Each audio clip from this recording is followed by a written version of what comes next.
Welcome. Let's take a look at our top story this hour. It's been a historic day in the UK, with Boris Johnson winning a sweeping majority for the Conservatives. The first such win since the win of Margaret Thatcher in the 1980s. And Boris Johnson is all set to return to 10 Downing Street as Prime Minister. His gamble having paid off, the opposition has been decimated. Now, for Jeremy Corbyn and the Labour Party, Friday the 13th literally turned into a nightmare. Johnson made this election about one thing: Brexit. And now that he has a clear path to get the UK out of the EU by the end of January next year.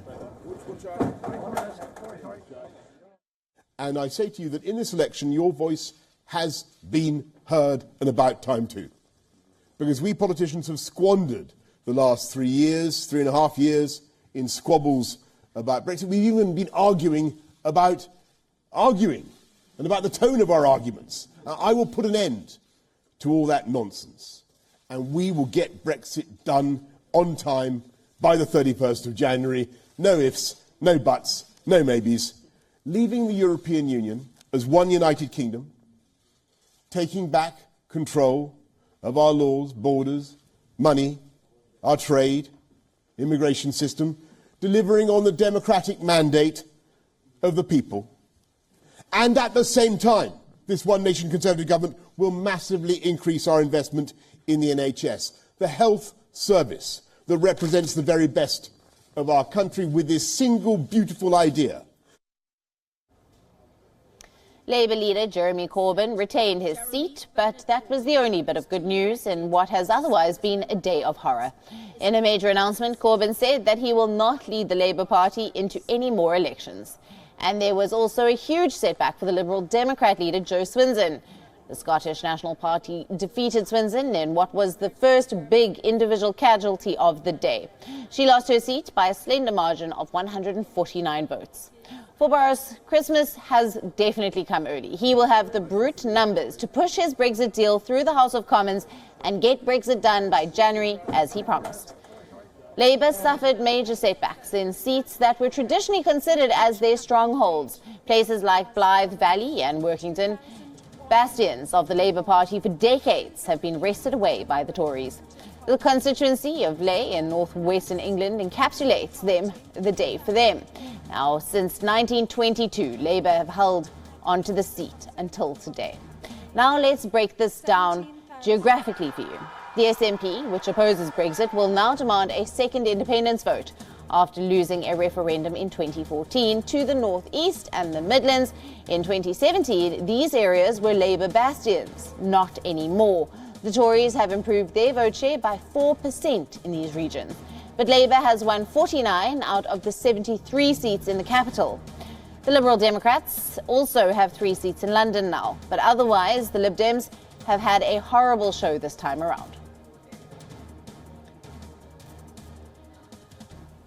It is clear, beyond any doubt, that the kind of future desired by the majority in Scotland is very different to that chosen by much of the rest of the UK.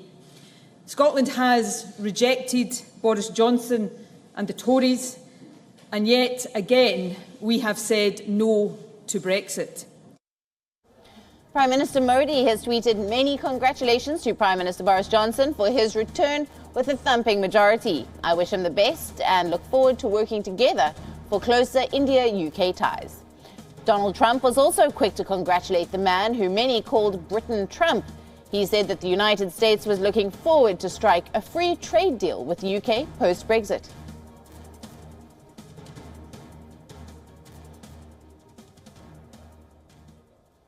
Wion's London Bureau Chief, Mandy Clark, is joining us for more from London. Good evening to you, Mandy.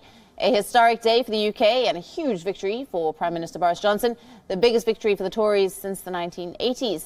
His Brexit rhetoric has certainly paid off, and so it seems we are looking at Brexit come January 2020? Well, we're looking at stage 1 of Brexit 2020. Of course, he does have those numbers, so his deal for the divorce settlement, and that's what they're agreeing to, will likely pass with flying colours through Parliament now. He has that majority. Now the trickier part comes into play when they're negotiating the trade deal. And he said he's not going to extend that deadline. It's going to be December 2020 when all those trade deals have to go through with the EU. That is far more complex. The EU isn't convinced that all those can be done. He's either going to have to extend that deadline to make sure those trade deals go through, or there's a real possibility that Britain can yet again crash out of the EU. So stage one will certainly take hold, but what is going to be more interesting is, in many ways, the previous Parliament, Boris Johnson was really stuck with the hardliners and had to marry up with the DUP, make sure their concerns were addressed to get any legislation through. Now, with that majority, we'll get a better sense of the real Brexit that Boris Johnson wants. Is it this very hard Brexit that was being pushed through those Brexiteers, or does he want something more in the middle ground?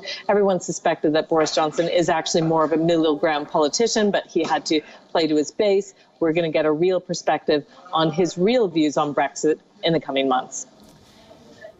A crushing defeat for Jeremy Corbyn. What is the future of the Labour Party now?